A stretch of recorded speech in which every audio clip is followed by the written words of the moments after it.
Session with Dr. Farid Holakouee.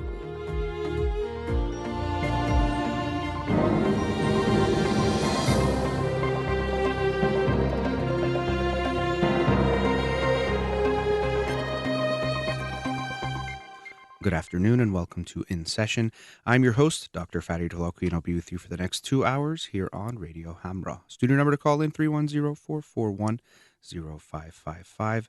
I'm a licensed clinical psychologist, so you can call in with any questions related to clinical psychology, including any emotional or psychological issues, parenting issues, and relationship issues as well.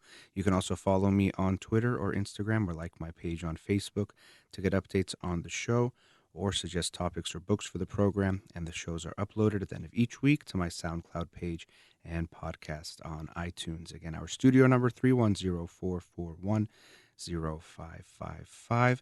Let me mention the book of the week that I announced on Monday. For this week, it is Mind in Motion, How Action Shapes Thought by Barbara Tversky. And I'm only about 20 pages in, but it's very interesting. It's a new book, and she's presenting her theory that action shapes thought much more than we think. We tend to think that thoughts and ideas, it's more about words, but she's proposing that action plays a much bigger part. And again, I'm very early in it, so I can't talk much more about it, but looking forward to sharing a more detailed summary on Monday's show next week. So I wanted to start off today, though, with something very important, a topic that I do discuss a lot, but because yesterday, September 10th, was World Suicide Prevention Day, I wanted to talk about suicide to start off the show. And World Suicide Prevention Day was started by the World Health Organization. And there are so many statistics about suicide that are very heartbreaking. And one I saw today was that every 40 seconds someone dies from suicide, which is heartbreaking, but also points to how this is such an important issue for us to discuss. And the reason why it's important for us to discuss this is people tend to think, well, if someone is going to do it, they're going to do it anyway. So what's the point of talking about it? Or also people tend to think suicide is a problem that affects others, as it is with lots of things, mental health in general, or even health issues. People think, well, that can never happen to me or never happen to us or someone I know. But unfortunately, so many individuals and families are affected by suicide. It's not something that affects just some people or something that any one or any group or any type of people are immune to. It affects everyone. So we need to be aware of that, and also be aware that if we talk about it, there actually can be a chance that we reduce suicide. And in this case, when we talk about reducing suicide, we mean saving lives, which of course is very important. I've worked with a lot of families, and when you talk to them about their kids, their teenagers, loved ones, and if you bring up suicide or if suicide is even discussed, very often people will laugh or think it's a joke or think it can't happen to us. Or, of course, that would never happen here or to me or to my son or my daughter. But we can't look at it that way. We have to be aware that it's a very real thing that does happen. People get to that place where they feel that suicide is their best or their only option, and unfortunately, they do take their lives. So we can't pretend like it's not going to happen to us or assume that because we have some factor, whether we feel like, oh, we're okay, so why would my son or daughter ever be suicidal? Or, well, I see them joking or doing this, why would they be suicidal? Or they have all these things to live for, to look forward to, why would they be suicidal? But none of these things prevent suicide. People who are wealthy do commit suicide. People who have families commit suicide. People who have children commit suicide. It's something that affects, again, all people from different walks of life, from every type of person that you can imagine can be affected by suicide. So we don't want to assume that it can happen to us, just like people do with other things. Well, I know sexual abuse happens, but it's never going to happen in our family, so I don't have to worry about my son or daughter being with any adult in our family because we're family, and our family is not like others. But no, it happens, unfortunately, virtually everywhere. We have to be aware that anyone could be affected by these types of serious issues, and that's why one of my goals on this show is to talk about these taboo and stigmatized issues, because I know that the more they remain taboo, the more people are affected and the more people suffer in silence. So when it comes to suicide, people, of course, if you are suicidal yourself, I hope you will reach out for help.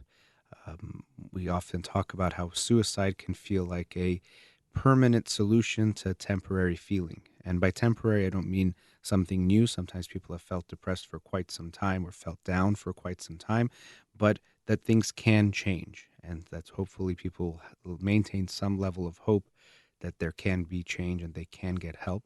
But I know people can feel very down and feel like nothing can help or nothing will ever be better.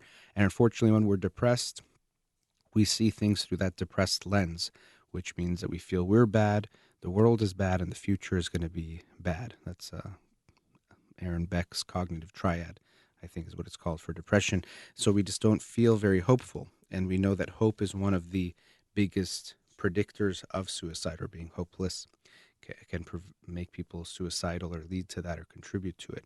But I wanted to also talk about what people can do, loved ones, because most people feel very uncomfortable to talk about suicide in general, or to talk about suicide when they see someone is down.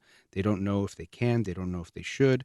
They feel lots of different things. So, one myth that people tend to hold is they're afraid that, well, what if I bring up suicide and the person wasn't suicidal, but now I'm giving them this idea about suicide? So it's almost like we're afraid to introduce the idea or make them suicidal by asking the question. And this almost always seems to not be the case. If someone is really feeling down, the thoughts of suicide might come to them, but it's not that they never thought of it and you're going to introduce some idea to them. So we shouldn't be afraid to bring it up in the fears that we're going to push someone towards this. It doesn't seem that that virtually ever happens. I try to be sometimes not absolute, but with this one we can be virtually absolute. You won't be pushing them towards it.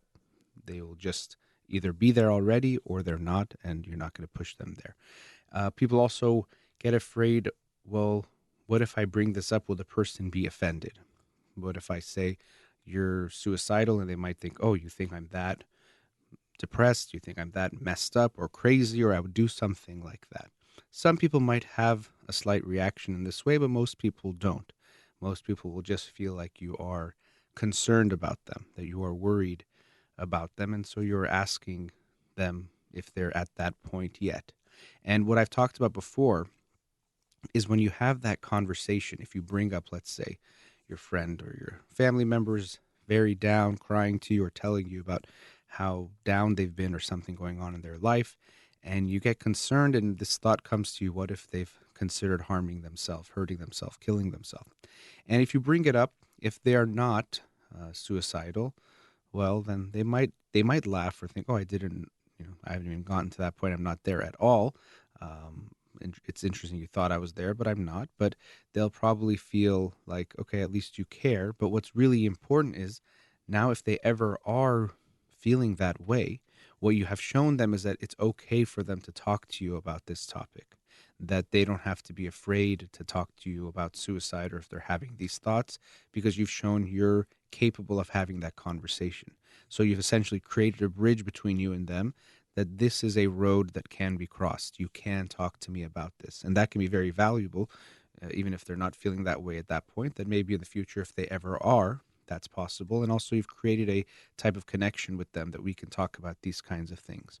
And of course, if they are suicidal, if they are at that point, then you could be potentially saving their lives or helping them get the help they need to no longer be in that state. So really, it's a tough conversation. It can make us feel uncomfortable. It can make us feel lots of things. But when we look at it, there's the cost is the uncomfortable conversation, but the benefits are potentially saving their lives or creating a connection that might help them in the future and showing them that you care. So I hope people will not be afraid to have these conversations. Oftentimes we can be in denial. So I've worked with parents, and even their kids will sometimes say something. The kid might say, oh, I just want to kill myself, or I don't want to live anymore, and goes to their room. And the parents, of course, are freaked out by what they said, but they almost don't want to make it real. So they don't want to talk to their kid. They say, you know what, he just said something, but he's not thinking about doing anything. So let's not even bring it up. I'm not even going to mention it. I'm not even going to say. Maybe he'll be embarrassed if I bring it up, and it's not even true, so let's not even talk about it. And all cultures do this, but Iranians were very good at denial. So we think that if we pretend like something never happened, somehow it just disappears. So if our son or daughter talks about suicide, just never bring it up again and they'll forget about it. Nothing will happen and just we'll forget about it. But unfortunately, that sometimes is not the case. And so what I always tell parents is if your kid, and really even adult, if they say something about feeling suicidal or threatening to commit suicide, always take it seriously. And what that means is you don't have to immediately call 911 and call the authorities to come do something, but it means that you're going to talk to them about it. You're going to have a conversation about it. So you're going to say, you mentioned that you wanted to kill yourself or whatever they said, and that concerned me. I wanted to know how you're doing. And maybe sometimes they'll say, oh, no, I was just angry in the moment and I said something, but I'm not thinking about that at all. And you say, okay, I just want you to know you always can't tell me. But of course, I get concerned when you say those kinds of words because I worry about how you're doing and I would never want something to happen to you. So I'm here for you. And of course, again, if they are suicidal, now you know that you'll have to intervene in some way, get some help, do something. We obviously just don't want to ignore it. We have to address the situation. Denial is not going to make things go away. It's just our defense of trying to avoid facing something that we're too afraid to face. We're too afraid of what might be the truth and the reality that what if our child really does feel that way? What if our loved one, whoever it is feeling that? But we can't let the fear win. We can't let the denial determine how we act, especially when we're talking about something that is life or death, literally life or death. We don't want to avoid that conversation. We want to tell them that they can talk to us, they can get help.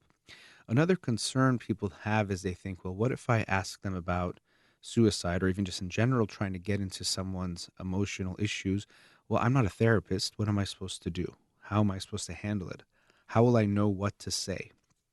And there are resources online. I think I was seeing something yesterday called the Columbia Protocol, which gives some guidance on what you can say to someone that might help you if they are suicidal, and some questions you can ask, and you can just follow those questions. But as is the case with anything, if you ask someone about whatever they're going through, we're not supposed to solve it for them. You don't have to think that if someone is suicidal, you are supposed to save their life by actually doing everything. That sometimes does happen. People can lean on one person, or one person can want to feel like their hero and save them and feel like they should do everything. But this is not actually the responsible thing to do, and it's not your responsibility on what to do. You have to actually let them get help or help them get help potentially, but not be the one that's doing the saving. It's just like if someone tells you my house is on fire, you're not going to go over there with cups of water and a hose and try to put out the fire yourself. You're going to help them get help. You're going to call 911 and send a fire truck to their house to put out the fire, but you're not the one that has to do it. Similarly, if your loved one feels suicidal, you don't have to save them all yourself. Even if you're a therapist, you're not going to be the one that does it all on your own. If I'm talking to someone and they're suicidal, that's a friend or a loved one, I'm not going to be the one that thinks I have to do everything to fix it. I know they're going to need some bigger help. They might need emergency help in that situation, but also long term help as well. So don't feel that pressure that you have to be the one. Help them get the help they need, but by having that conversation, you might potentially save their lives. Because, again, as I mentioned at the beginning of the segment, a lot of times people think, well, if someone's going to do it, they're going to do it. But we know that very often people are very close to suicide, or they're not sure about it, or they're thinking about it, and they can be stopped. Many people even have expressed regret. People who have attempted suicide but not died have said that when they attempted, or when they started the attempt, whatever it was, sometimes jumping off buildings, sometimes taking pills, whatever they were doing to try to end their life, they often instantly regretted it. So people will share stories that as soon as they did it, they wish they didn't, which is so heartbreaking to think that unfortunately some people, or many people, don't survive when they're in that situation and they feel that way. But it's a reminder that people are not so sure as we think. There might be some people that get to that point. Maybe you can't change their mind, but very often what's the case is that people can be persuaded, especially if they feel some connection, if they feel some hope, if they feel something.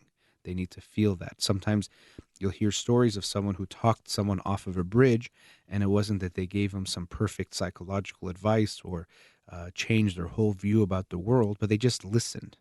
They just talked to them for a few minutes.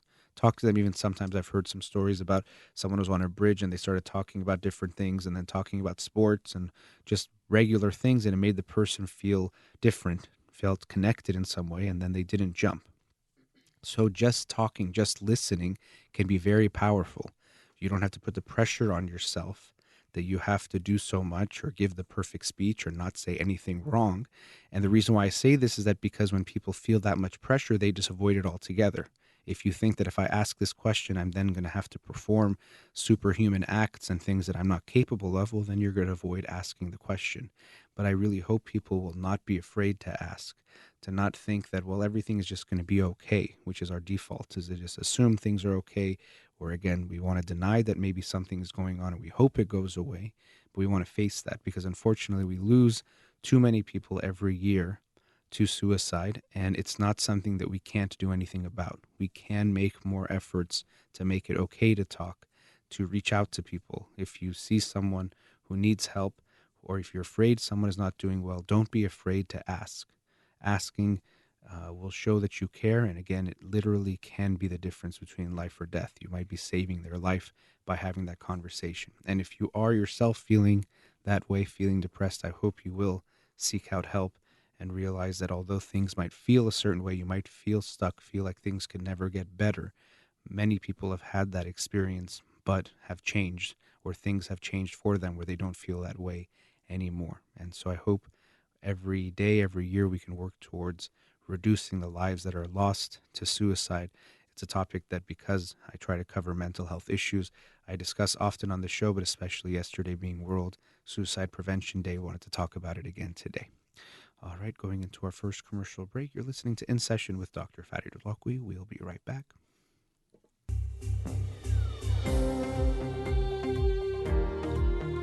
Welcome back. Let's go to a caller. Radio Hamra, you're on the air.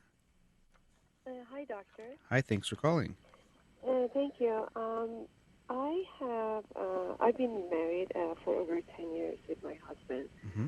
and we have a daughter together. She's 9, and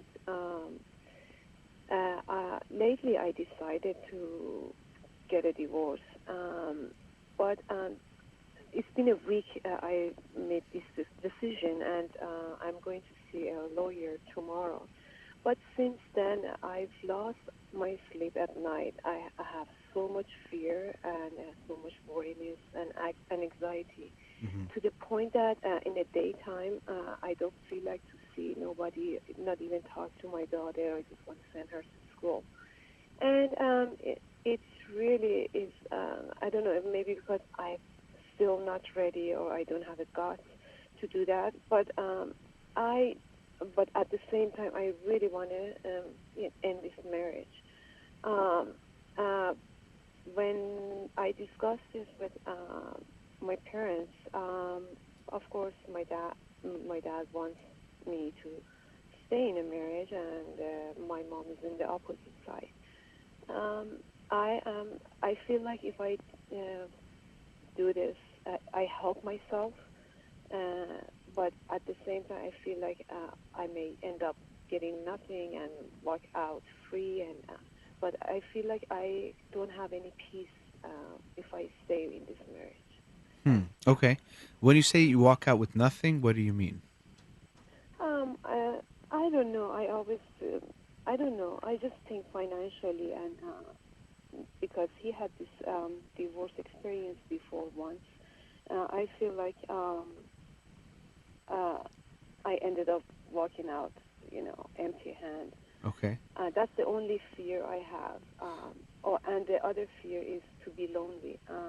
If I file a divorce and get a divorce, I don't want to start any relationship at all, and just want to, continue focus on myself and then my daughter. But I don't know. I have so much in my brain that it won't allow me to get a Mm-hmm. sleep at night. I wake up every couple hours and have a nightmare, and I rather to stay up at the night time. So, and I don't know. Yeah. Well, I mean, it sounds obviously pretty bad what you're going through, and it's not clear what's bringing up all those feelings. Of course, going through something so major like divorce or deciding about a divorce is going to bring up a lot of feelings and throw you off. But I wanted to know first, when you said you want to get out of this marriage, what makes you want to leave the marriage? What's not working for you, or what are your reasons It's for not. divorce? No, it's not. There are so many issues, and I try to. We went to many therapy sessions, and but at the end, all they advised that he's the person that he will never change, and I have to make a decision. Um, I try to stay.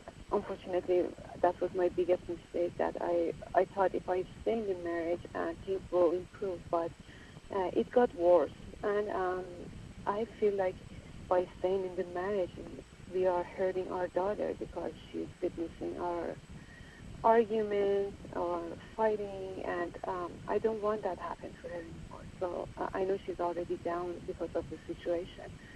So I'm trying to see what works best. And I don't know if I'm going to see the attorney tomorrow.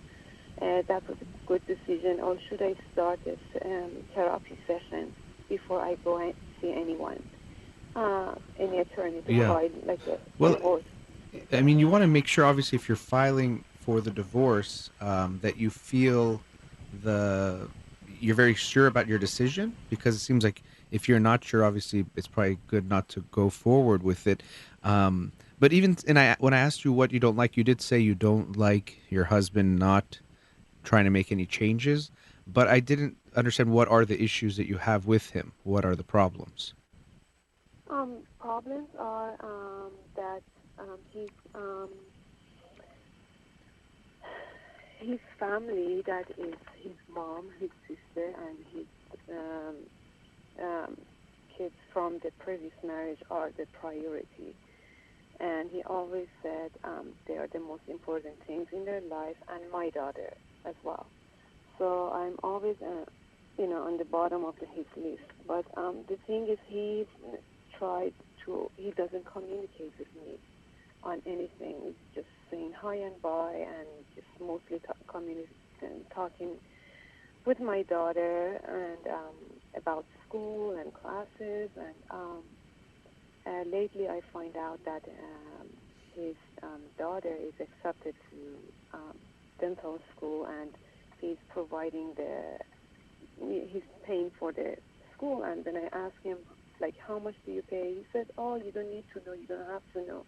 It's not your place to know, and it's between me and her mom, and you stay out of it. And I feel like I feel so offended by when he said like he was talking to me that way, because after all these years, he still cannot trust me, and he cannot discuss these things with me. Of course, I would get upset. It's like, because he just tried to limit our lifestyle in order to provide a good, comfortable life for the other kids. But they are the grown-up kids, and my only concern was, why are you so, like, acting so stranger to me? And I feel like he doesn't want to communicate, and no trust, and he hides many things from me. And that's why I said, well, then why am I here? Hmm. And something you mentioned earlier was that you were hoping things would change in the marriage. And this is, something we always tell people to be aware of, that whatever issues you're having with the person, you should imagine they're only going to get worse. But very often, unfortunately, people think, well, this is an issue now, but we'll get married and it's going to go away. But really, the opposite happens. Because it seems like you never were that close to him or connected to him, but you were hoping with marriage that would change. But you do have to also ask yourself, were you afraid to get that close to him, or were you afraid to be close to anyone? And there was something about him that felt okay, but now he keeps pushing you away, and you're not feeling okay in this marriage, because it seems like he's been the same for these 10 years from what you're saying. It's not that things have changed so much, but that the hiding continues. Yes. Okay.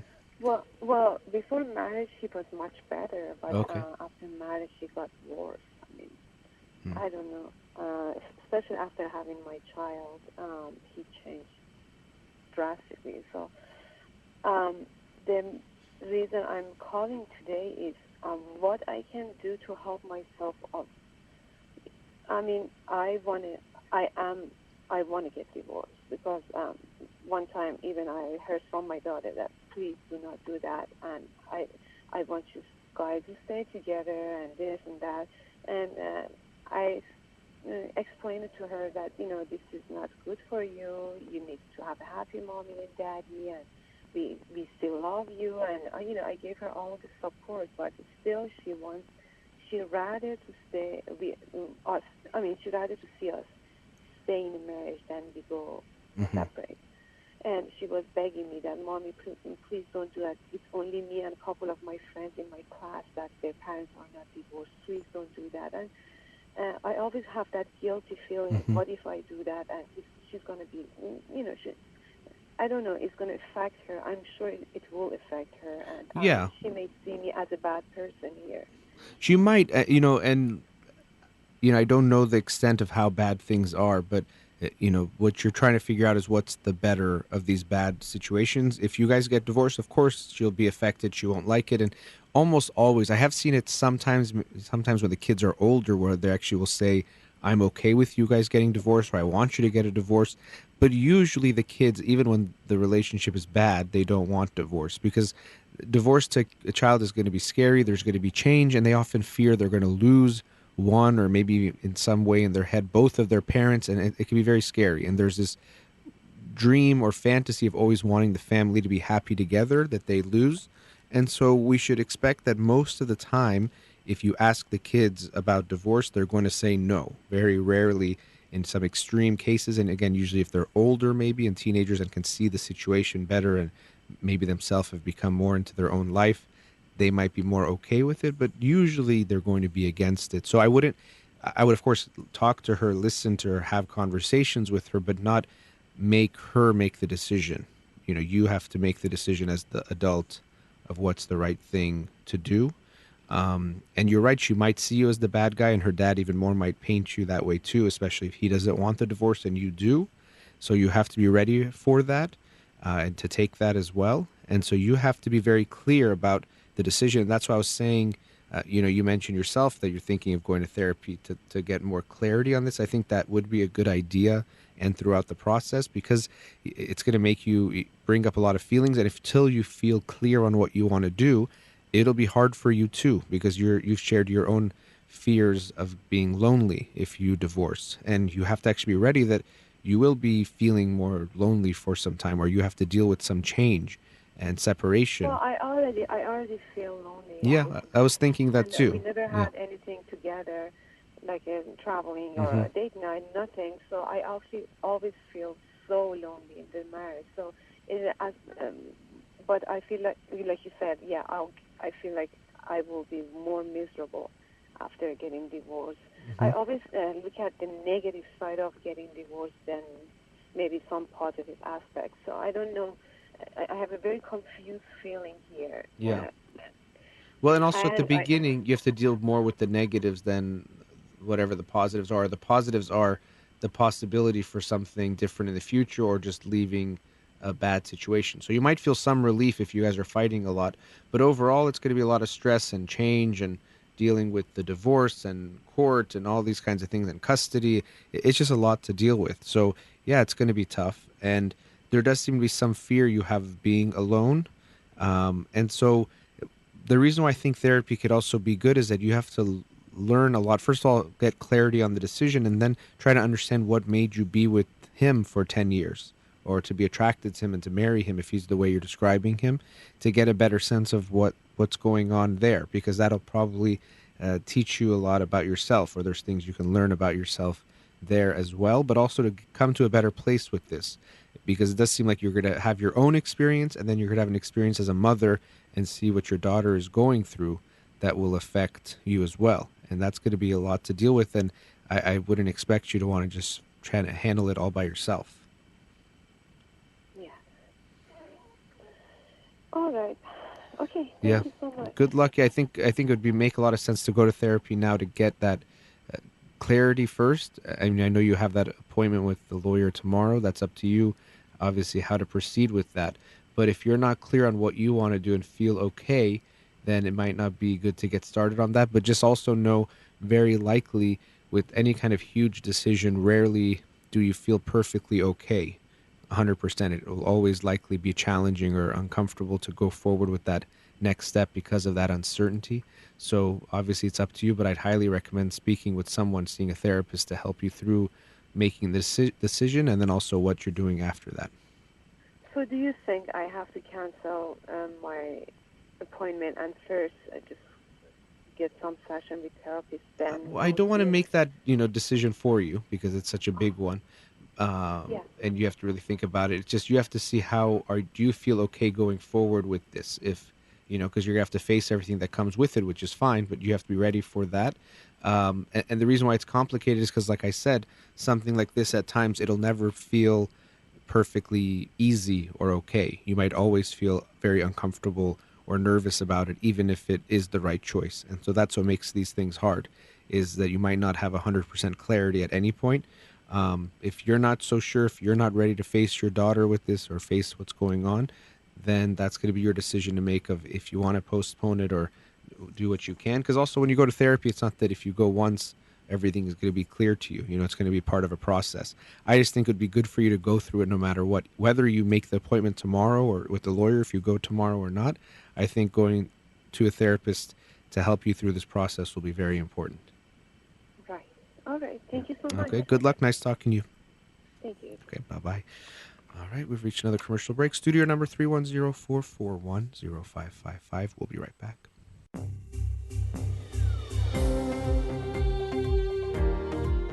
Welcome back. Let's go to another caller. Radio Hamra, you're on the air. Hello? Hello, can Yes, you hear me? yes, I can. Thanks for calling. Yeah, thank you. Thank you for listening to me. Sure. I don't know where I can start it. Then, I got the second marriage with I'm Persian, with the American guy who grew up here in South of America, in Houston. Then he's a military. Normally, when we get something in a comment, he is laughing, like overall, and not even talk and act like nobody's home. That bothers me. You're saying when you guys you want to have a discussion or something, he gets that way?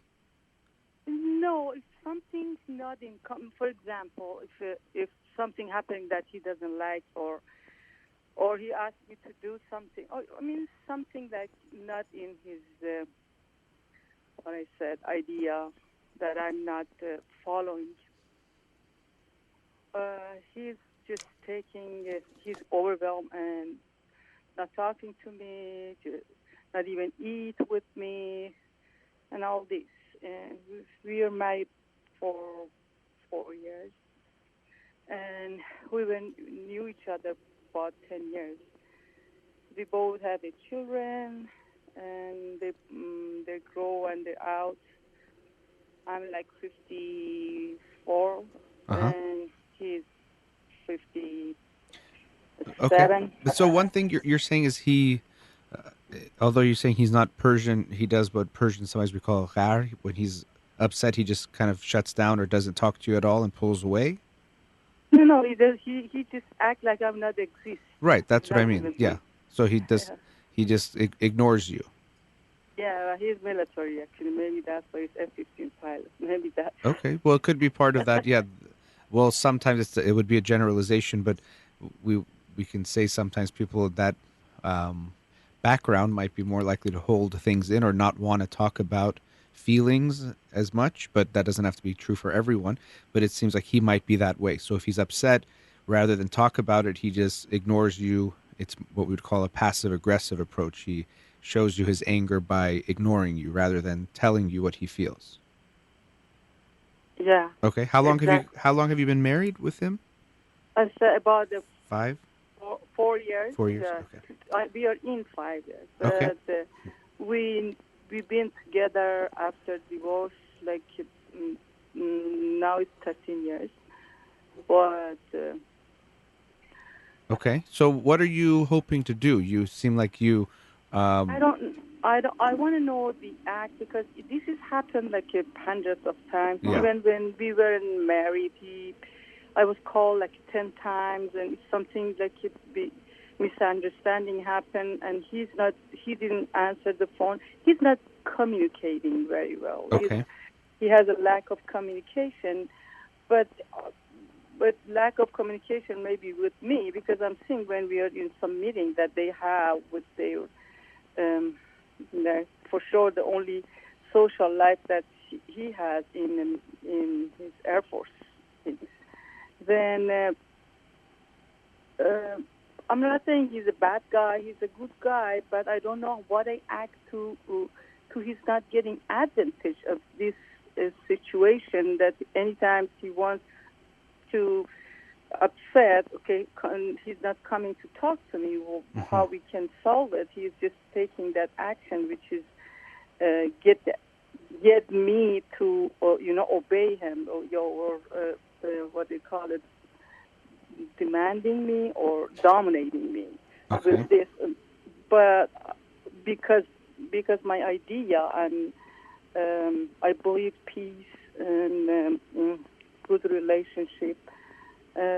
That's why I don't like to be like that, and I am always the one who just puts step forward. And Well, that's the problem is that it's complicated. And it's not that there's an easy solution, but when it seems that when something happens, he gets upset, he shuts down, and he puts a wall between you and him. He ignores you, and that starts to make you feel anxious and not feel good. So you give in to what he wants to then to get him back. But then you don't feel good about that either because now you've given him what he wanted. And unfortunately, what you do is you reinforce this communication style that when he ignores you, that he then gets what he wants from you. Does that make sense? yeah, I want to know what attitude I have to get to give him a lesson. Hey, that's not the right way to do Sure, it. and it's not about necessarily teaching him a lesson. I can understand what you're saying, but we don't need to play a game back. But you have to probably be more direct with him. You can let him know, and like I said, I don't want you to think this is going to be an easy solution because it's been years of you and him communicating a certain way, and also it seems like probably even more years that's how he communicates. So it's going to be tough to change that. But you have to let him know. It seems that you don't want to talk, but I want us to talk about this issue. So whenever you're ready, I want us to talk about it. But don't just give him what he wants. And you might have to tolerate him being separate from you and not being there. But then also when things are better, I'm imagining you've talked to him about this, but you guys have to talk about this issue that you're not okay with the way he communicates and that he shuts down when things are not okay. So Okay. yeah, go ahead. You know, I whatever you're saying, I did it like 10 times or more. I'm just saying 10 because maybe 100 times. Mm-hmm. I talked to him. I said, look, this is even in this situation, when we get calmed down, when we have a good, nice, and peaceful relationship, I start talking to him and say, hey, I love you. I love you. Even you, I love you the way you are, but this is not the way that always you are putting your step. Anytime, even when I'm trying to talk stuff like this, he walk away. He's running away from the talk even about it. Yeah. He doesn't want to talk. Or he was changing the subject, or he acting like okay, but he's not saying okay. Yeah. Look like, but he he's doing it again and again and again, and that's bothering me. Of course, and so now, like about 10 days, he's not talking to me. yeah, we were traveling in somewhere. We had a good time. In the way back, I drove back, and he wants to go straight to home. I was trapped. It's something stupid. I mean, we said, okay, let's drop my mom, and then we go home. And he was falling asleep. Maybe that was my fault, and I just said, okay, I go. But he did something stupid, and that made us to little connection. Then he's not talking to me. The problem. Okay. Well, let me stop you there for a second because hold on 1 second. Yeah. So one thing I also wanted to bring up, I know you're saying he doesn't want to talk about things and it could feel like he doesn't care. But usually, when people are the way you're describing him, it's actually because they can't handle it and almost they care too much. So they do some research when they show couples who are fighting, and there's something we call stonewalling, which is what he's doing, which is where one person just completely checks out. So a classic example is a husband and wife are having a fight. They're going back and forth, and then the husband gets to a point where he just can't take it anymore and he just watches the TV. And the wife will still be talking, but the husband won't even look at her and he just watches the TV, completely ignoring her.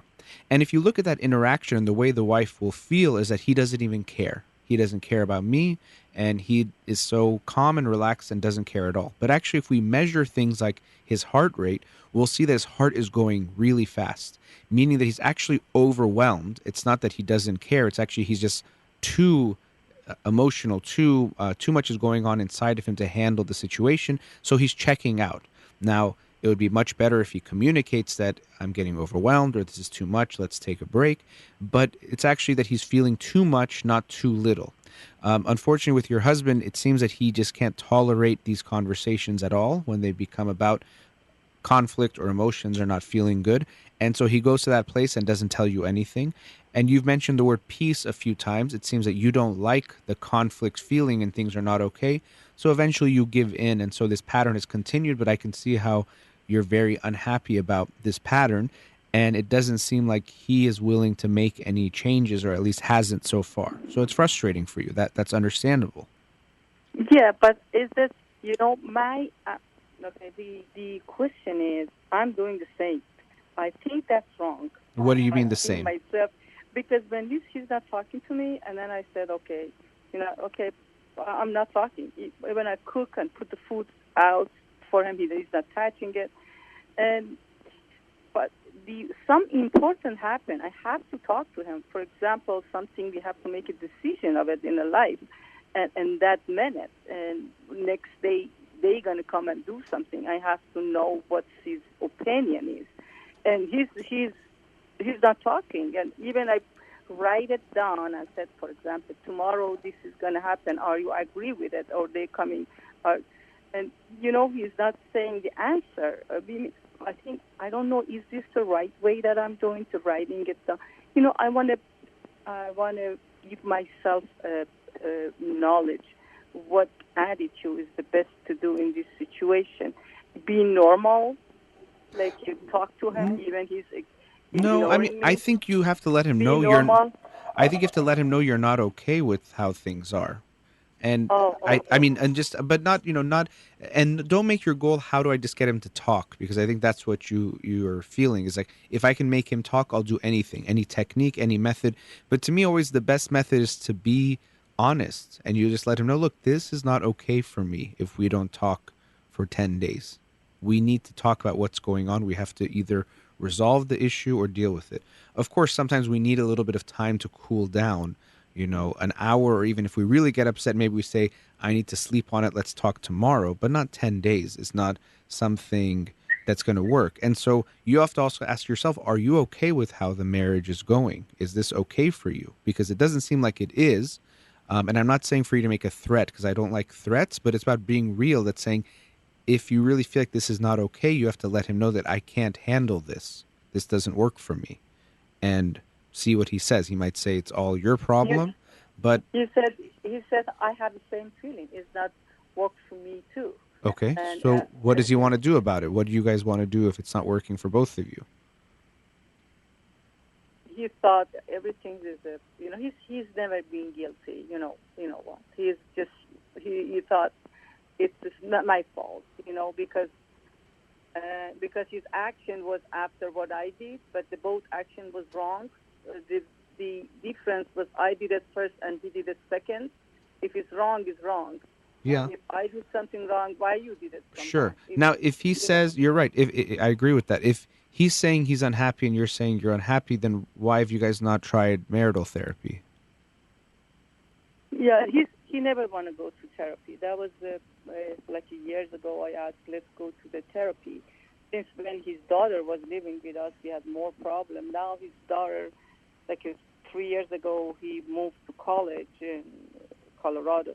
Then the Academy of Air Force, which is he wanted. This is was the way. This is not the situation. I don't want to. Yeah, we don't have to get into that, but okay. So you brought it up before, and he said no. Okay, he is. I want to know what I have to do. I want to know.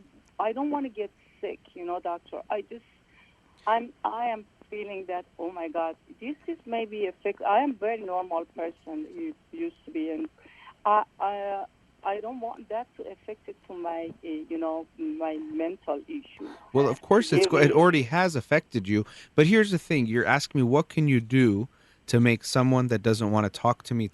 And there's not so much you can do. If he doesn't want to do something, we can't force him. I don't want him to talk to me. What is the right way to do to make the relationship better? But what I'm saying is that if he's not willing to communicate with you, you can't have a good relationship. And he has to be willing. You can't do everything yourself in a relationship. Yeah. Both of you have to be contributing to it. Relationships are very hard, even when both people are trying. But if you feel from what you're sharing with me that he's not willing to try, then you can only do so much. And you're talking about you don't want to get affected or have mental health issues related to this, but you can't carry a relationship for both people. And if you feel he's not willing to talk, if he's always wanting to act the way that you're saying he does, it doesn't seem but it seems like there's not much of a relationship from what you're telling me. He's good when I am going forward and kiss him and hug him, and then always be the one he just like a little dog holding him, and then provide everything, act like nothing happened. You're the best and love you. Yeah, if I do that, he's get back to the normal relationship. And that's why I don't want you to think that, how do I make things okay? Because see, what you're talking about is you're just continuing a pattern that doesn't make you feel good, but makes you guys at least okay or back to some kind of normal, but it's really not normal. You're still upset, you're hurt, you're not feeling good. And it seems like he has a very difficult time with vulnerability, of expressing himself or of saying he needs you. If you go forward and give him a hug and hold him, he'll accept it, but it doesn't seem like he can share with you what he needs from you or what he wants, and so he just shuts down. And I can understand that for you it's very difficult to be with him when he's like that so much of the time, and that's why you have to think about what you want. You can either say, this is how he is, I can accept it, I can try to make it a little bit better, but maybe only so much. Or if you're not okay with it, you can try to make some kind of change either with him or even when it comes to the marriage itself. But there's no magic way of getting him to talk to you, or if you act this way, all of a sudden he opens up. It seems like the things you want from him, I don't want to say he's incapable, like it's impossible, but it's very difficult for him to be the way that you'd like for him to be, which is more open, to communicate more, to share his feelings, to share your feelings, to listen to you. Step forward at least. I always am a step. What can I do to make him to one time a step forward? You can let him know, I want this from you, that it doesn't feel good to me that I always am the one that steps forward. But I think, you are not being, you said step forward, I was also saying straightforward. You have to be even more forward with him about how you feel. And he might not be able to handle any of it, but at least you'll know. You can tell him, I don't feel good that I always have to take the first step. It doesn't feel good to me the way things go. This doesn't work for me. You might have to be more direct with him, which might result in things getting even worse before they either get better or the relationship even ends. But either you have to accept him as he is, the way he is seems to be that. I'm not saying he can't change, but only he can change himself. Or you either have to make some kind of push that, this is not okay, or even you can leave the marriage. But I don't want you to put this pressure on yourself that you have to say something. Now, one thing I want you to keep in mind, though, from your side, is how well do you actually listen to him and communicate from your side? We don't want to blame everything on him. And even in our communication at times, for example, you made it difficult for me to say what I was saying. So if you want to hear him, you have to make sure you're giving him the space to listen to him too. So when he's telling you things, how do you respond? If he says something about his feelings or being upset, if you react really harshly, then he's going to tell you even less. So I don't want us to just say that if you guys have communication issues, it's 100% about him. It could also be from your side. What are you doing, if anything, that's making it harder for him to open up? And that could help you as well. But at the end, it could be that he just really doesn't want to have the kind of communication that you want. Either he's not capable of it, he doesn't like it, whatever it might be, but you're going to keep feeling like you're trying to drag two people when you really can just only walk for yourself. You can't carry him too. And so you need more from him. You have to see if he'll give it to you or not. If he's not going to, then you have to really think about what you're doing in this marriage.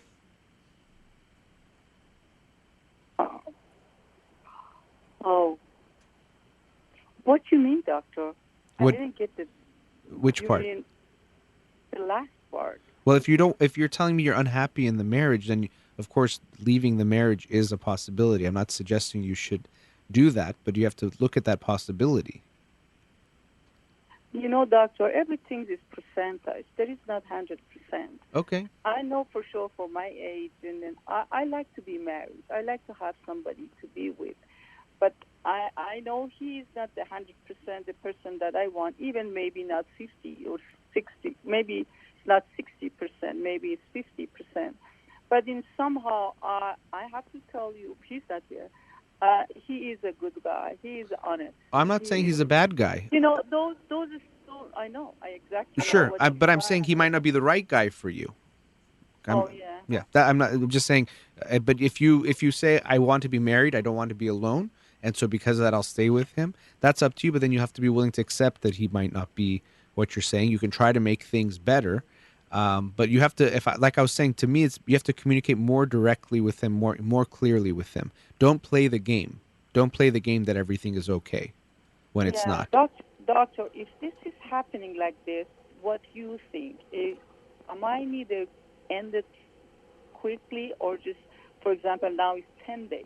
It's better we after 2 days not talking? Well, of course, yeah. Finish it? To me, it doesn't make sense 10 days of not talking unless something huge happened. But even still, not talking is not okay for 10 days. Something's wrong, and so you. I mean, what? Sorry, excuse me. I mean, it's sometimes when this happened, like one day it takes 3 weeks. We didn't talk, and I was, as always, step and said, look, and after we get the relationship come back to normal, I said, hey, Dave, if I didn't step forward to come to you and talk to you, is that was in your mind to come to me and talk to me, or if the answer is yes, where was that would be happening? The answer was quiet, no answer. Well, that's my concern. Look, we've way past the commercial break. I want to wrap up with you, so just hang on the line. We'll talk a few minutes after the break, okay? Okay, honey. Thank you so much, doctor. Okay, sure. All right, we'll be right back.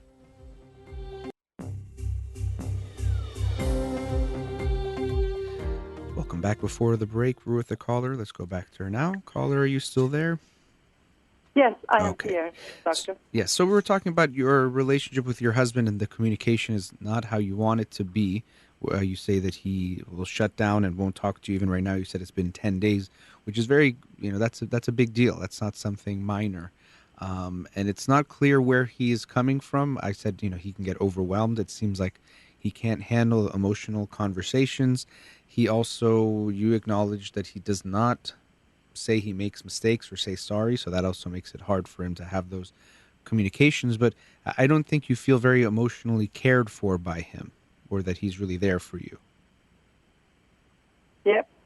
And that's something for you to ask yourself, what attracted you to someone who's that way and are accepting that. I agree with you, no one is 100%. But it does seem like there's some pretty significant things that are missing in this relationship that you at least consciously think you want, but maybe unconsciously you got attracted to him. And even before the break, you were talking about not wanting to be alone when you said you want to be married, but it's interesting you've picked a partner who makes you feel very alone, even when you're with him. That's correct. So those are some of the things I think it's good for you to think about.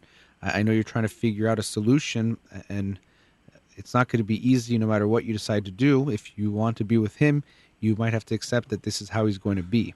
You can communicate to him that you want something to be different, but he might not change. He might not want to change. And that's actually the first thing that would need to be there, but it doesn't seem like he has that desire that, if you told me he says, yes, he does this, but he says, I want to change, I want to work on it, that would be different. But when you're talking about someone who doesn't even want to change, to hope for that change is really hoping for a lot.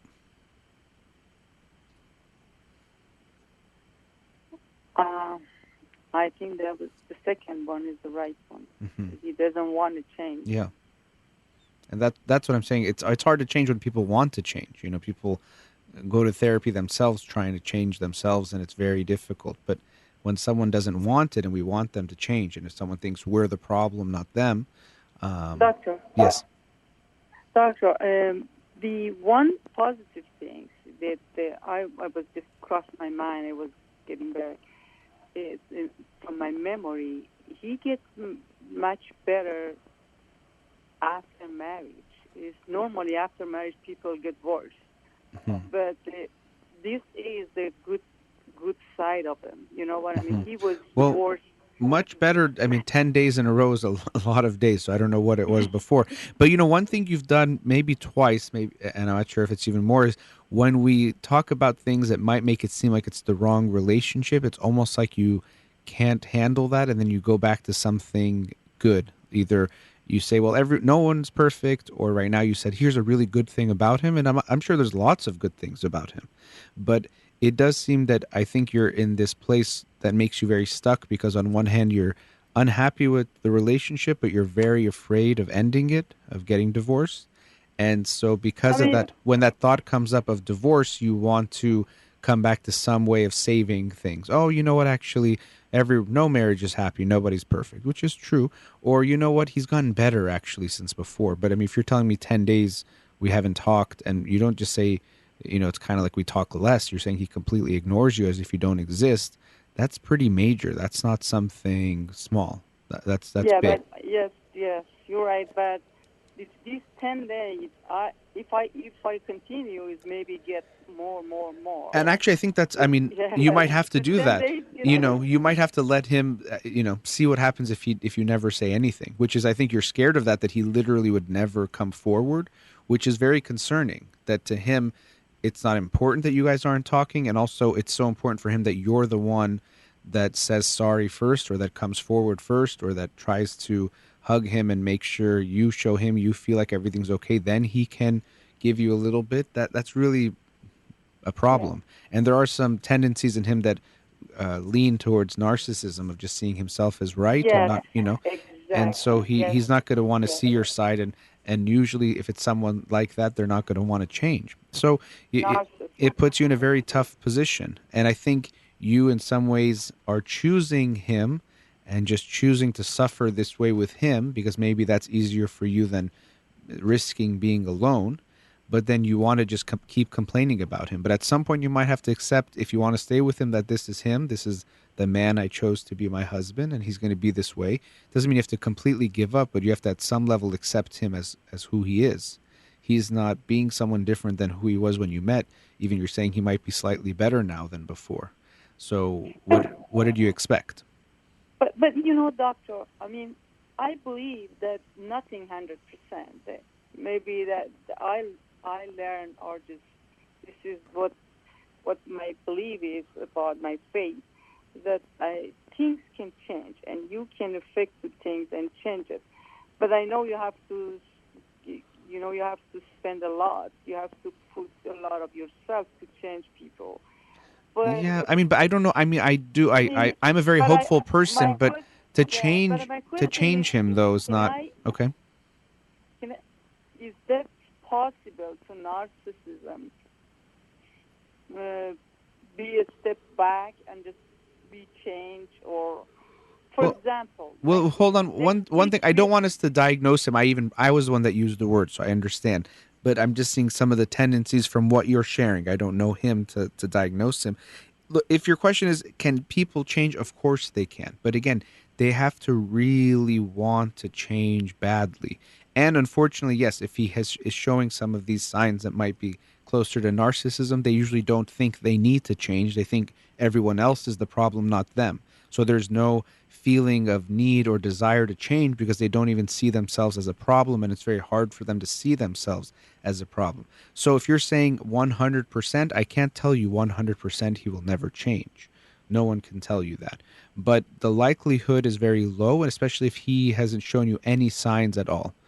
Could something happen and he changes miraculously? Yes. But I feel like you, again, are going to this place of this 100% because you don't want to make that decision. Even if you want to get a divorce, it's not 100% it's the right decision. But either way, we can't say anything's 100%, and it makes it very easy for us to stay in the same place. Well, I don't like my job, and there's not 100% that the other job is better, and no job itself is 100%, so I'm going to stay at my job. And a lot of people do that because they're afraid of taking that step, of ending something and not knowing what's going to happen. It's scary, but we're very good at convincing ourselves of whatever we want to do or whatever we want not to do to keep things the same. And so I hear that in what you're saying at times is this is so bad, it's not good, it's not good, it's not good, it's not good. Well, what about divorce? Well, you know what? Nothing's 100%, and he's actually better than he was 8 years ago. So, and that's up to you to keep that. If you want to stay where you are, that's fine. But either, like I said, you have to accept him as he is, or you have to make a change. But you're trying to do both. You want to not accept him and just be unhappy, but then also not try to do anything about it. And so you're just going to stay in this same cycle. You can call me back in 20 years and still be in the same place, because probably things won't change, but probably you won't make a change either. So that's why I'm suggesting try to do something. Something has to change or you'll be in the same place. And it's not just that you can change him. You can communicate to him what you want, what you need. If he can't give that to you, then it's up to you to either accept he can't give it to me and I'll accept it, or I want something else. Doctor, what's the reaction of the normal person in this situation? Don't talk about I don't know what that means. The which norm are you talking about, for you or his reaction? No, me. Well, most people are not going to like that. Person, no, it doesn't matter. I mean, I just a human. Yeah, anyone doesn't like if their husband, wife doesn't talk to them for 10 days, unless they also want that, and then maybe they're match made in some kind of heaven. But if most people are not going to want that, this is very unhealthy to not talk for 10 days. It's not even, I mean, I don't know how it's a marriage, even if this is happening often. There's nothing there. When you asking him, he said, oh, she's not talking to me by 10 days. Okay. Well, so do you try to talk to him? I didn't. No. Okay. Now, if you talk to him, I would say don't talk to him in an apologetic way, I'm so sorry, or even lovey-dovey. You have to stand your ground to say, look, I don't think this is okay. I'm not happy about whatever it is. Stand your ground and be firm. Don't just give in to him. But I think what you're doing is you've created a pattern with him. You guys don't talk. You don't like how it feels. So whatever you said, you hug him, kiss him, make everything okay, and you guys pretend like nothing happened. You have to break the cycle. So, and again, I think you're a little bit afraid to break the cycle because it might go even worse. And so you're afraid of the conflict too. But you have to either do something different or expect the same thing is going to happen. If you're waiting for him to change, it's not going to happen. So if you want to make a change, it's up to you. So yeah, you could talk to him like, look, this is not okay. We don't talk for 10 days. This is not marriage. What's going on? I don't like this. I'm hurt by what you did. I feel like if I never make the first step, you won't make the first step, and that doesn't feel good to me. And so you can be firm with him. He might not like it. So I'm not saying what I'm telling you to do is going to make him feel so happy and give you everything you want. He might even want to get a divorce if you talk to him in a certain way or if you act a certain way, and that can be okay too. But if you want something different, you have to act different than what you've been doing. So yes, you can be different in what you do. Maybe he'll act the same, maybe he won't. But I wouldn't keep staying in the same place. Mm-hmm. Yes. Okay, well, good luck. But yeah, one more thing that he is. But quick, I have other people that I want to get to. So, okay. Yeah. So, thank you so much. Yes, nice talking to you. It was very, very pleasure talking to you. Have a great day. Take care. Have a great day. Bye-bye. All right, going into another commercial break. We'll be right back.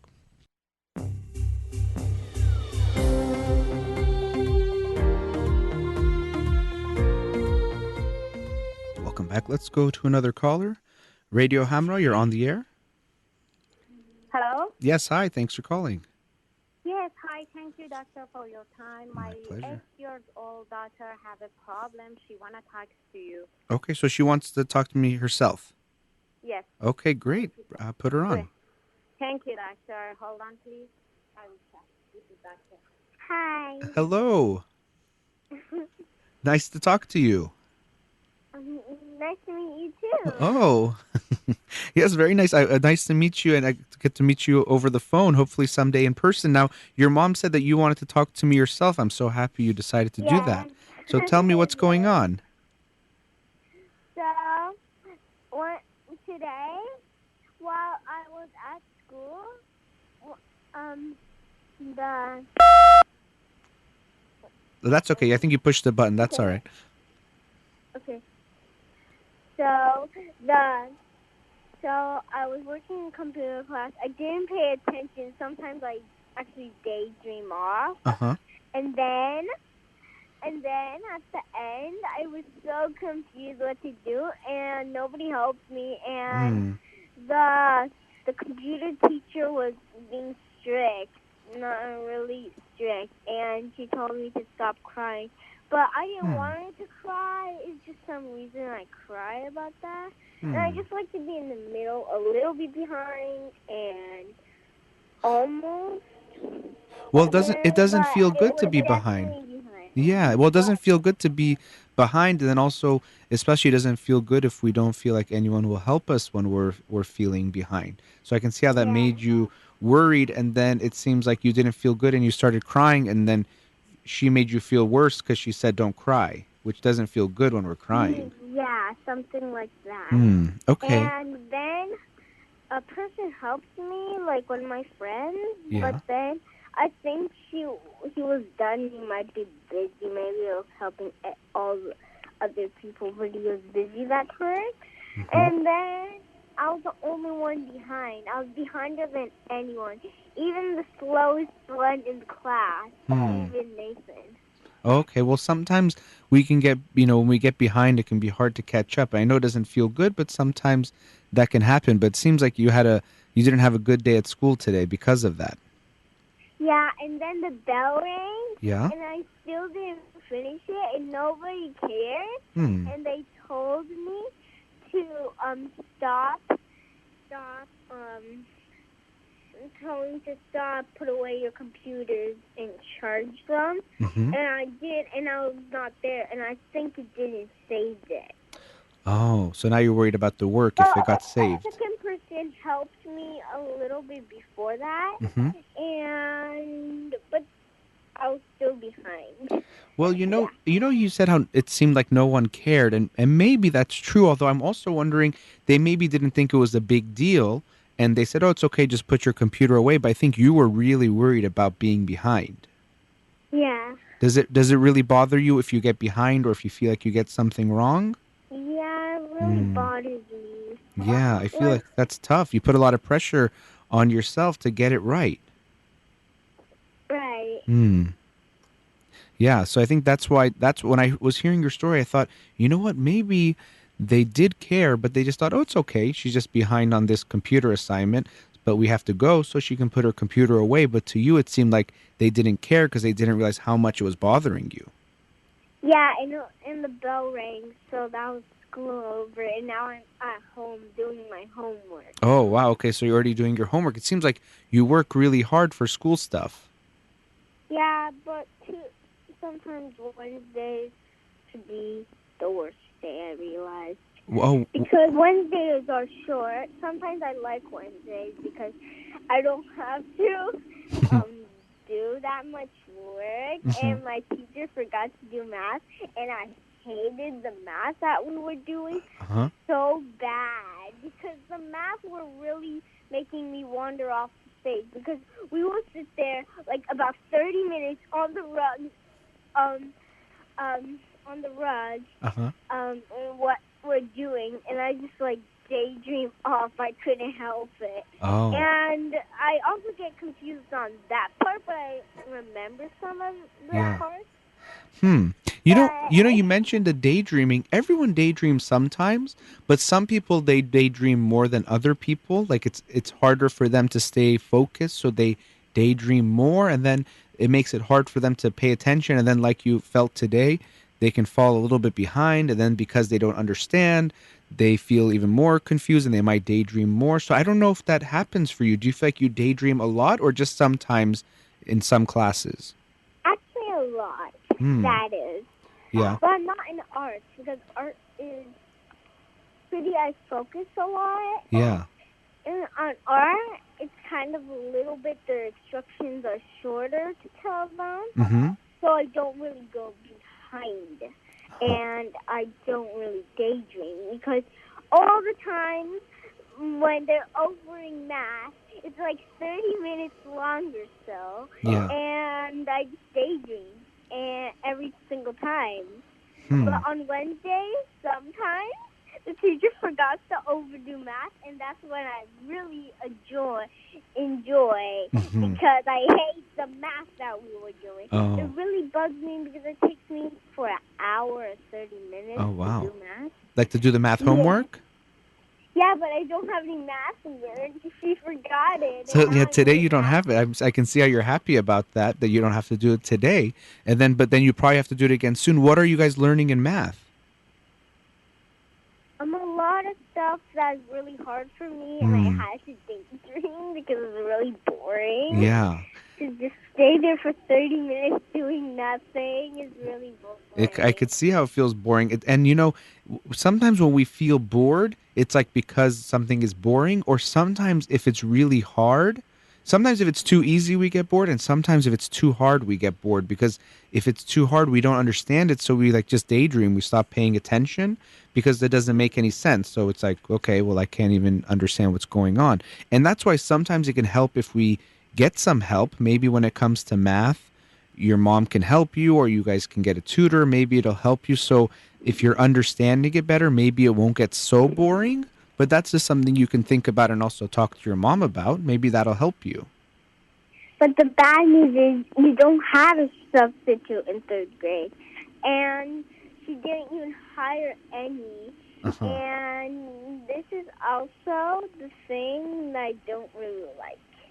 Sometimes tomorrow I'm going to have math again because we forgot the lesson. Right. And we also had to do computer, and I think I don't really like my computer teacher anymore because she's being really rude to me now when I'm in 3rd grade. She's being really strict now. When you're saying she was strict, go ahead. She was strict, but she was not strict that time. She doesn't have to be always strict. She's been strict to me. Yeah, and so when I could see how you don't like that. Today when you said she was strict, was that because she told you to stop crying? Yeah, I think I was kind of acting strict a little bit. Yeah, maybe that didn't feel good. I could see how you're saying you don't like her because of what she did, and I can see why you don't like what she did today. But I'm also thinking, sometimes maybe someone does something we don't like, and instead of we say that we just won't like them anymore, sometimes we can go talk to them and share with them what we felt and what happened, and maybe things can actually get better. So maybe you and your computer teacher, even though right now I can see how you feel sad about what happened today in class, and also how she told you to stop crying and that made you feel bad and that she was being too strict. But maybe even your mom or someone can help you to go talk to her, and you can share with her what happened and what you were feeling and why you got so worried, and that when she said stop crying, it didn't feel good, and maybe you and her actually can have a good relationship. You can actually be closer with her. It's because the bad news is that you have to raise your hand, and sometimes she doesn't come to me anymore. It's just weird. She just came to me 3 times, and she just came to the rest of the people and just left me there. So you felt like she was kind of ignoring you? I couldn't even solve my problem because my account, I think it was probably broken or something. And while I was trying to fix it, it didn't work. And it's because my password was wrong. While I was doing my username, it was still wrong. A person helped me, but it was still wrong. I don't get it. There's a glitch or something, like a virus in my computer that they got for new. And the bad news is in 3rd grade is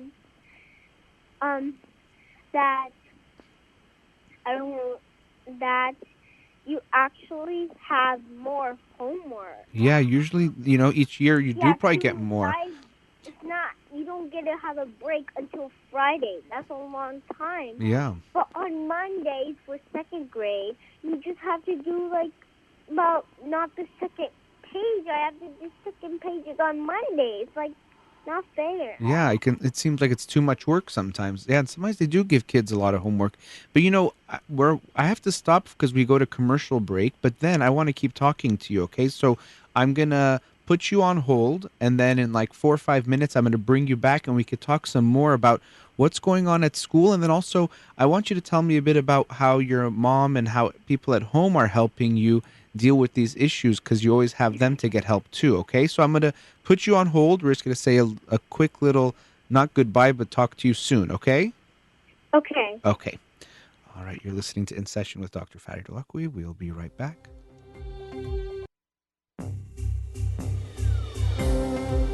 Welcome back. Before the break, we were with a caller. Let's go back to her now. Hello, are you still there? Hello, I'm still there. All right, I'm glad you are. It's nice to talk to you again. So you told me a lot about school, especially today. It seems like you didn't have such a good day at school. Although when I'm talking to you, you're sounding in such a good mood, but I know earlier you were not in a good mood. But I was wondering, something I asked you before we went to commercial was, how did your mom, when you told her you had a bad day, what did she say? I definitely forgot about that. Uh-huh. It's because it's been a while. Uh-huh. Because I told her in the car, she said, I don't really know how to explain this. Oh, I okay. don't really know. Oh, that's okay. Well, yeah, maybe it's hard for you to explain it, because I was just wondering what she said, because, when we have a tough day, it really, sometimes it can help how someone talks to us. They can help us sometimes feel better, although sometimes they don't make us feel better. So I was just wondering what your mom said. Well, let me ask you this. What she said, did it help you feel better? It still didn't. It still didn't. Because I was crying in the car, so it was a bummer. I was trying to stop myself crying, but I couldn't. Well, that's and okay. I couldn't. And I was wondering, doctor, if you know how to stop me from crying.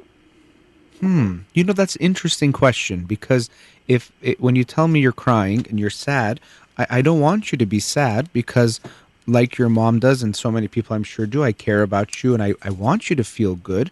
But I also want you to feel that if you are sad and if something makes you feel like crying, that you can cry as long as you need to cry. That it's okay to cry when we feel sad. So if you were... but I didn't want to cry that time. Oh, like But when I you were in couldn't class? stop it. What? You mean when you were in class or when you were in the car? I was in the class, Yeah. and then in the car I was also crying. Right. But I mean, I can see how in class sometimes it's hard because maybe there's other kids around, or, in this case, I know the teacher told you to stop crying, but it's not so easy. We can't just turn it off like it's a light switch. If we're sad and we're crying, sometimes we need some time to cry and calm down, or if something is bothering us, if that thing doesn't change, we might keep crying. And especially with your mom, I hope that she makes you feel that you can cry as long as you want to cry. If something makes you sad, that's okay. Yeah, I do cry a lot for a lot of things, and I don't really know. Yeah. Well, that's okay. Sometimes maybe things make you sad, or maybe something makes you scared. And like I said, it's not that I want you to cry, because I hope you can feel good, but I know that sometimes we get sad, sometimes things make us feel unhappy, and when that happens, it's so important for us to get to share how we feel. Sometimes I cry if I get sad. Yeah, and this what happened as well. Uh-huh. While I was at music, the same thing happened, but I wasn't crying. Uh-huh. It just felt weird to me. My music teacher got a little bit more strict. Uh-huh. Yeah, and I don't really want to explain it because it's kind of like personal to me. Oh, that you don't have to share anything you don't want to talk about. If it's personal to you, you don't have to say, but it seems like something happened in music class you didn't like. And, so a few times today you talked about teachers being strict and that you didn't like it. And so it seems like when they get strict or maybe you feel like they're mad at you, it really bothers you, huh? Yeah, and I also heard about this that my kindergarten teacher got strict because she's now in third grade, but she's been so nice in kindergarten to me. I could still remember that memory, and I'm really sad because when I went to sometimes sometimes outside, I was talking to my friend. That's why my friend started a conversation with me. Why I just feel so sad because this is what she said. I feel so sad because there was two nice aides before, and I missed them, but they both retired. But then Miss Welsh, our teacher, that's so nice and didn't realize, she hired the strictest aides in the world, and yeah, she didn't realize they were strict, but they kind of yell a lot, like roosters or chickens just running across, or like a mouse or something like that. They kind of yell loud like that. Oh, and it's really funny to me. Well, I know you're saying it's funny, but it seems like well, I know you're saying it's funny, but it does seem like it bothers you too, huh? When they do it, and yeah, but in some reason they yell like chickens, and now it's making me laugh. yeah, it does sound kind of funny when you say it that way, that they yell like chickens. But I can also see that you're saying you didn't like how strict they are too, huh? Yeah. Yeah. So that But it's still making me laugh. yeah, it makes me laugh too. It's so funny. You're making it sound so funny that they sound like chickens. But sometimes when they sound like chickens, I know you can get upset if it's at you and they're yelling, it doesn't feel good. Maybe if it's at someone else, it can kind of be funny. Or afterwards, when me and you are talking now, it's funny to think about it. But you're saying how you miss the nicer ones who are not as strict. Yeah. Yeah. Yeah. So that was making you sad. I just wanted to tell you that time, well, let me try to remember what I was going to say. Okay. They kind of sound like roosters, just yelling constantly. They do like, hey, you stop it! And they blow their whistle, and I really get confused. Is the bell rang, or somebody got in trouble one time at Two Touch while I was playing with my friends?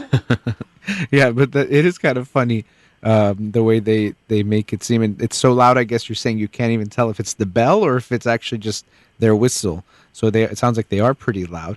But yeah, so, the strict teachers, most people don't like it if teachers are mean or if they're being strict, like you're saying sometimes they are. But I think maybe it makes you even more sad when this happens and then you don't know what to do and you get sad, especially if you're at school. So what do you do if you're at school and you get really sad? Well, there's a counselor, but Yeah. I forgot to tell her. I didn't have enough time to tell the counselor because I was in class. I'm not sure if they let me out because I didn't thought I could have told the counselor and asked her what to do. Yeah. But I don't know. She might have been on her water break or something. Maybe, but yeah, you can always ask and see if they're then available later. But yeah, it's sometimes good to talk to someone when we're feeling sad. That can help sometimes. I think it's good to think about what you can do because I know you asked me how can you stop yourself from crying or maybe not get sad.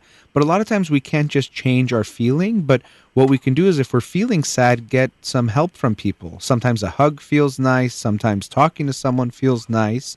And we could see what helps us feel better. And if you're at home, you can probably talk to, someone like your mom. But if you're at school, maybe the counselor or teacher can help. I think that's why today was tough because the teacher told you to not cry and you didn't know what to do. It was actually the computer teacher, but the teacher also was being strict today. But there was two people to talk to. Miss Welsh, that she visited the art class. That's when it started not happening. But Miss Welsh is all the way at the principal office, but Oh. she doesn't let anyone come in. I see. At least I don't really know. She doesn't let anyone come into her office. Okay. Yeah. Oh, so maybe you can't always But- talk to her, but hopefully there's someone. Now, I just want to tell you something. We have like 4 minutes left, okay? I just wanted to give you that warning so you know how much time we have, okay? Okay. So was there anything, because we just have a few minutes, I wish I could talk to you even longer, and you can always call again another time. But I'm wondering, is there anything we haven't talked about that you wanted to make sure you told me or you asked me? I think that's all it, but I want to tell you, my mom said that you could have played with kids. That you can have play dates? Yeah, you said. You could. My mom said you could visit. I could visit you in your office. Oh, well, if you ever come, so I live in Los Angeles. I don't know how far you are, but if you're ever in Los Angeles, you can come visit me or visit us here at the radio station. We'd be so happy to see you. I am in Los Angeles. Okay, well, then you can have them call the office. So you guys called one number, and then I can give your mom the other number. And then if you ever wanted to come in, the office number, if she's listening, it's 310-441-5111. So if she calls and then she wanted to come, you guys can come visit the radio station. Okay. Yeah, if you think that'd be fun, we'd be very happy to see you. Okay, thank you, Doctor. Bye. Bye. Nice talking to you. Thank you. Bye. Thank you. Thank you so much, Dr. Thank you. Holakouee. You know, just because that was such a delight. I was so happy to talk to her. And I really meant if you guys wanted to come sometime to visit, that would be fine. But I did, I was asking her, but I hope you heard some of what I was saying of how when she's sad, I wanted to know how you respond to her, because that is very important to give her that space that we can't just make her not be sad, but we want to let her express her feelings, share what she's feeling. Sure, Doctor, I always tell her, don't worry. Yeah. It's not worth to cry for Well, that's the part. That's even what I'm. When you fail, even if Sure. you get D-, it doesn't matter. I agree with important that. thing for Yeah. us is that you be happy. Well, And that's always ask her to right. be happy. But that's what Yes. I'm saying is I want you not to put so much pressure on her to be happy. I think it's great to not put pressure on her that if she gets a D, whatever grade she gets, you're going to love her and it's okay. But we also don't want to put the pressure that she shouldn't cry or she can't cry. I'm not saying, like I was telling her, I don't want her to be sad. I don't want her to cry, but I do want her to be able to express her feelings, whatever the feelings are. So, a lot of parents, they think their job is to make sure their kid is always happy. And I don't want you to put that pressure on yourself or on her. That if she's sad, she's allowed to cry for 10 minutes. Because, even she was asking me, how can I stop myself? I don't want her to feel like she has to stop crying. I want her to feel that if she's crying, she can cry as long as she wants, and you'll be there for her to keep crying and express her feelings. And whenever she's ready to talk, she can talk about it, but you're there for her. So if you can make that shift from we want her to always be happy to it's okay for her to be sad, and not put that pressure on her so that it's okay for her to be sad too. Okay, sure. Yeah. Thank you. And I hope you guys will come visit, but really it was so nice to talk to her. Please give her a hug from me since I don't get to see her yet. Thank you, Doctor. Sure. We will come to your office because I asked her before to talk to you first, and then I was sure she'll be interested in to visit you. Okay. Sure. Well, we'll Thank see. you, Doctor. We'll see what we can do. I was very happy to talk to her today. Again, give her a hug from me and nice talking to you both. Have a Sure. great day. Thank you, Doctor. Okay, Have a take great care. day. Bye-bye.